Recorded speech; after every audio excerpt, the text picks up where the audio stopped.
ছেড়ে দিন।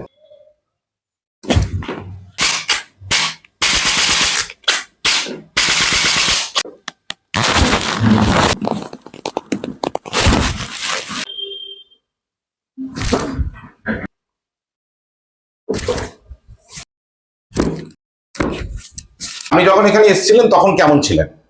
তখন আমি মোটেই ভালো ছিলাম না, একদমই হাঁটতে পারতাম না, আর্থ্রাইটিসের ব্যথায় কাবু একদম। একদম অন্যের ঘাড়ে হাত দিয়ে হাঁটতে হতো। হাঁটতে হতো। তো এখানে ট্রিটমেন্ট করার পর এখন কেমন আছেন? খুবই ভালো আছি। ভালো আছেন? এখন হাঁটাচলা করতে পারছেন? ইয়েস। সিঁড়ি দিয়ে ওঠানামা করতে পারছেন? সিঁড়ি দিয়ে ওঠানামা করি, 3 তলায় উঠি। 3 তলায় ওঠেন? এত দূর করতে পারছেন? হ্যাঁ। আবার কি চাই? অনেক ভালো আছেন। Thank you. আর কিছু না।